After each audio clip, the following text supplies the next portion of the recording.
Topic number 4, take advantage of the bar set low. When the market is hot, and I mean, you know how we, over the last year, the years before, the market seemed really crazy. It's nothing compared to what it was in 2004, 5, and 6.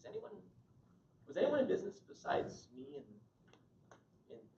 real estate in 2004, 5, and 6? I know Glenda was. I don't know if she's still there. No, that was a long time ago, over a decade ago. It was crazy hot there. We almost doubled the number of sales compared to the peak of this market.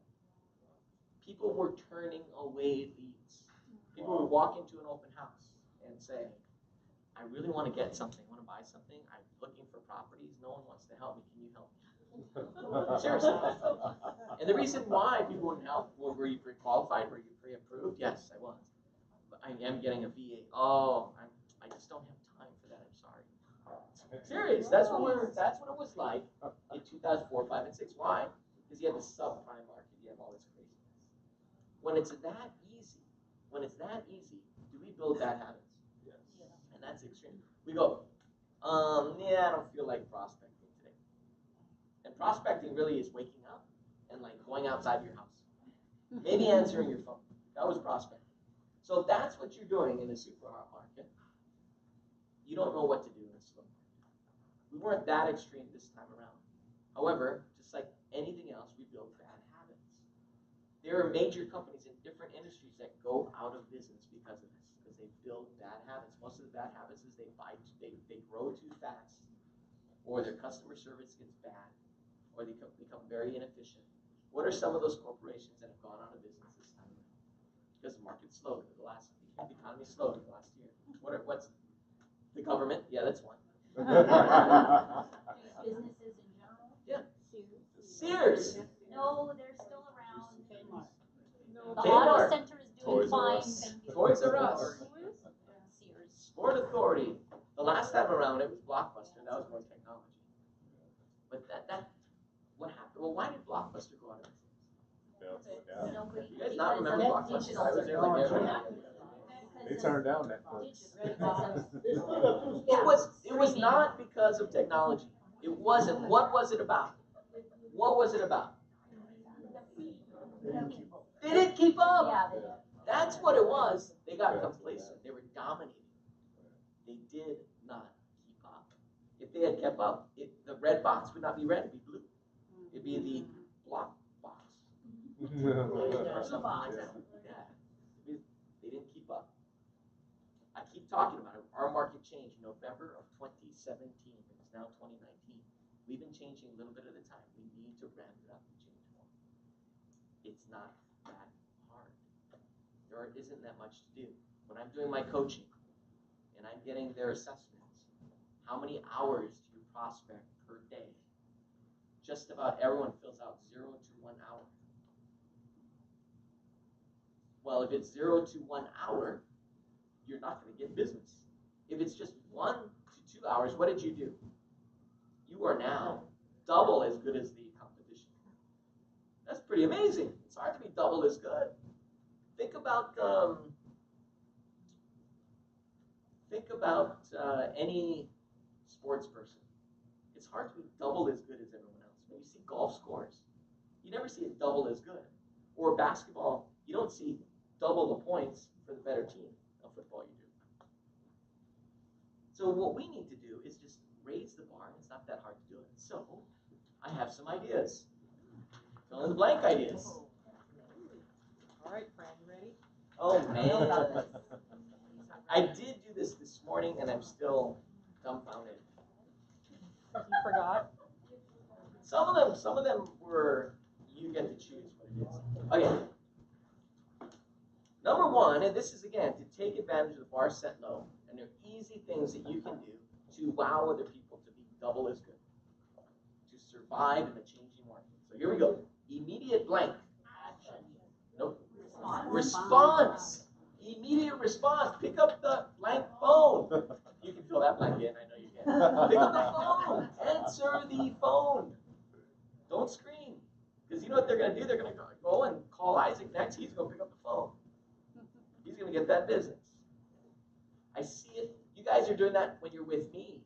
I don't care. Pick up the phone with me. If you look and if you don't know who it is, tell me I gotta pick it up. I don't know who it is. Or if you get a lead and you say, I think this is a lead, or this is my client, pick up the phone in front of me. I don't care. Other stuff, I do care. Don't pick up the phone. But if it could be a lead, pick up the phone. Number 2, make your blank voice blank wow people. Make your normal,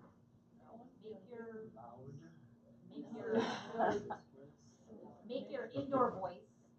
Your prospecting voice. I don't know. Make your client voice. Make your realtor voice. Phone, voice, message. Oh. Wow Oh. Okay, there are people in this room, and you know who you are. I'm not going to point you out. You're driving me nuts. I do not want to keep calling you, and your freaking phone says, you've reached 808-421-7789.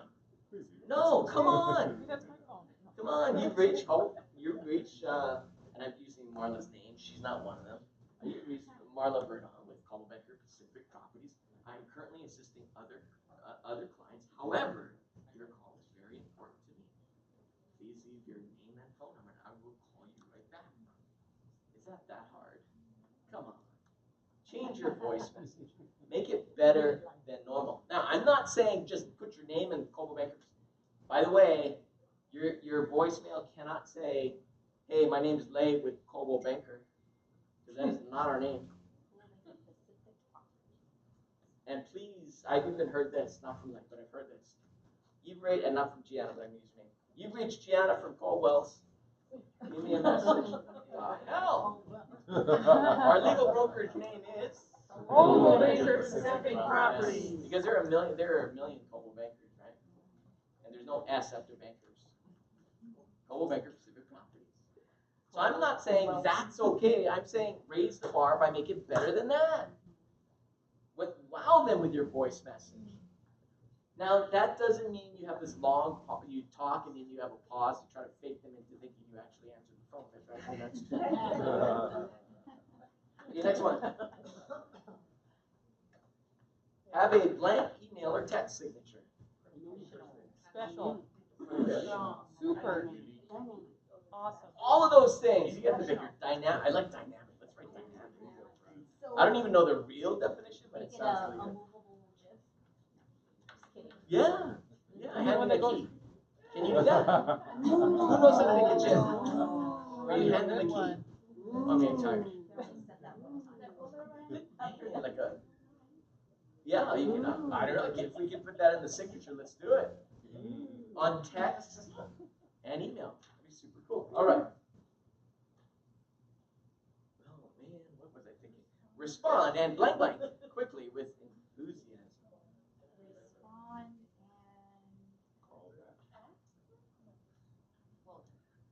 and do the length of the blanks relate? Yes, to that one it does. Okay.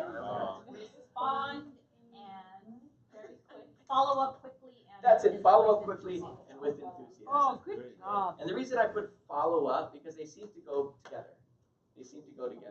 Is that I get a lot of people saying, I'm just not very good at follow up. Well, that's just change the word to respond. And then it doesn't hold you back. Respond and follow up to get business. The earlier you can do it, the better. What I like to do is if you're calling me and I'm in a meeting, I like to do the text response. I'll call you back at this time, or I can call you back around then. And then people respond back in text and they say, oh, don't worry, it wasn't that important, I'm going to call Phoebe. And I say, they didn't mean it that way, Phoebe. I didn't mean it that way. It was easy then. It must have been easy. No, that's not easy. Number 5, know and be able to explain the Contract. Now remember, we're talking about just raising the bar. It is not that hard. If knowing and explaining the contract is raising the bar, something's wrong with our profession. Unfortunately, it is. It is. I should be able to ask you a question, and all of you should be able to answer the same. If I ask the question, is the seller required to make repairs if they're during the escrow period? if there is no as is attached, you guys should also be able to, you should all be able to with confidence tell the answer to that. Is the seller required to make repairs when there's no as is addendum on the purchase contract? Absolutely not. The as is a trick question. It does nothing. Sellers are never required to make repairs because it's not written into the contract. Okay. Know the contract. Number 6, promote your Brand.